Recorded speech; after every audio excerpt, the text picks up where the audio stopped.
আসসালামু আলাইকুম, আমি শামসুন্নাহার।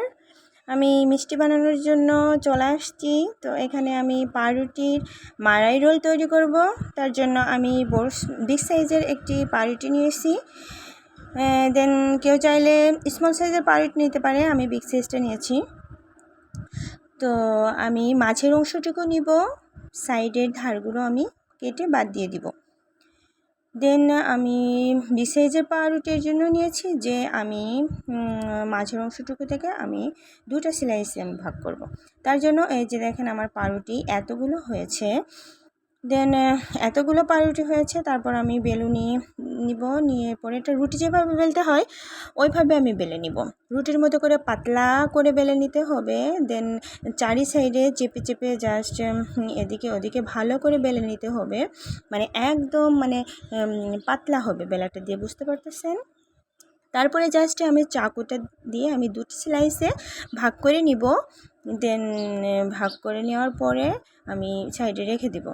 দেন আমার এটা ভালো লাগে। অনেকে মনে করতে পারে এটা ঝামেলা, দেন কোনো ঝামেলাই না, এটা খুবই সহজ, না করলে বুঝবেন না। আমি দেখেন স্লাইসগুলো আমার এতগুলো হয়েছে।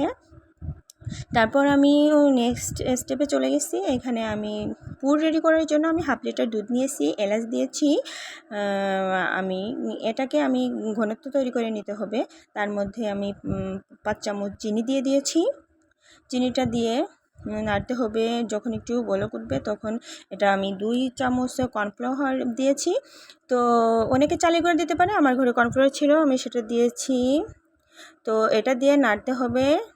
নাড়ার পরে একটু যখন ঘনত্ব হয়ে যাবে তখন এটার মধ্যে আমি কনডেন্স মিল্ক অ্যাড করব। অনেকে পাউডার দুধও দিতে পারে, আমার কনডেন্স মিল্ক ভালো লাগছে তো আমি এটা দিই। আমি এর আগে মিষ্টি বানিয়েছি, দেন অনেক মজা লাগে, মিষ্টিটা অনেক ভালো লাগে। তো আমি এখান থেকে অর্ধেকটা কনডেন্স মিল্ক ঢেলে দিয়েছি।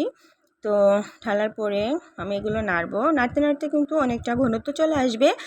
যখন ঘনত্ব আসবে তখন এর মধ্যে আপনারা 2 চামচ ঘি দিয়ে দিতে পারেন। তো ঘিটা দিলে কি হবে, ফ্লেভারটা অনেক ভালো আসবে, দেন খাইতে অনেকটা টেস্ট হবে। তো এটা নেড়ার পরে ঘনত্ব হবে, মনে করবেন না যে পাতলা থাকবে। দেন এটা যখন ঠান্ডা হবে তখন একদম আঠালো হালুয়া টাইপই হয়ে যাবে। দেন এটা আমার এই যে এরকম হয়েছে।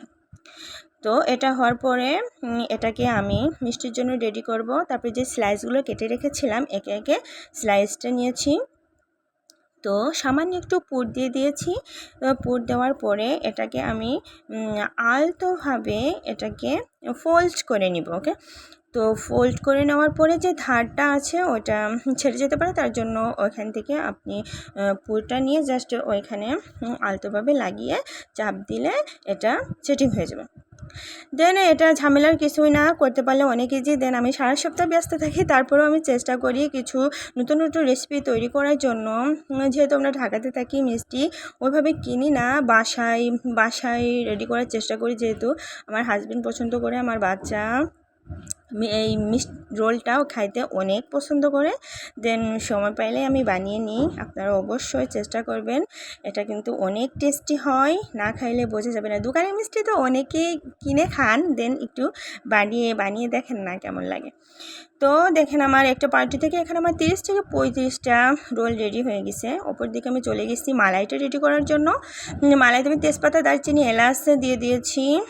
তারপরে এটা একটু নেড়ে ছেড়ে নিব। নেড়ে ছেড়ে নেওয়ার পরে বাকি যে কনডেন্স মিল্ক ছিল সেটা আমি দিয়ে দিলাম। এর মধ্যে কোনো কিছু অ্যাড করা যাবে না। অনেকে যদি পাউডার দুধ দিতে চান সেটাও দিতে পারেন। কনডেন্স মিল্ক জাস্ট এটা দুধের মালাই হবে। তো লাস্টে আমার মালাইটা রেডি হয়ে গেছে। মালাইটার ঘনত্ব দেখেন এভাবেই হবে। তো মালাইটা আমার রেডি হয়ে গেল। এবার মালার মধ্যে আমি মিষ্টিটা জাস্ট রেডি করে নিব। দেন আমার রোলগুলো আমি মালাইয়ের মধ্যে দিয়ে দিয়েছি, জাস্ট এভাবে উল্টে পাল্টে জাস্ট পুরোটা মালাইটা গায়ে লেগে যাবে। দেন এভাবে করে আমি মালাইটা সবগুলো মালাইয়ের মধ্যে দিয়ে রেডি করে ফেললাম।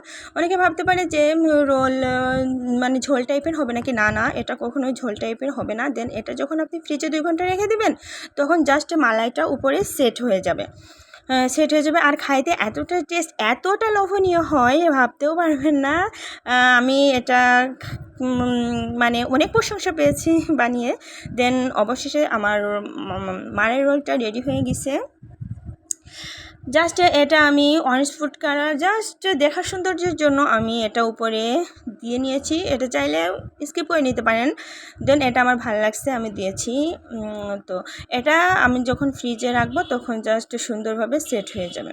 দেন দেখতে যেমন লোভনীয়, খাইতে অনেক লোভনীয়, অনেক ভালো লাগবে। না খাইলে বুঝতেই পারবেন না।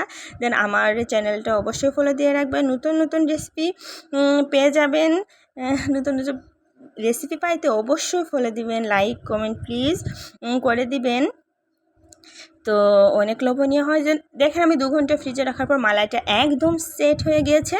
তো এটা আমি জাস্ট একটু কেটে দেখাবো কেমন হয়েছে। আমি নিয়ে ভিতরটা একদম দেখ সুন্দরভাবে সফট, দেন দেখতে যেমন সুন্দর, ভিতরটাও সফট, খাইতে অনেক মজা।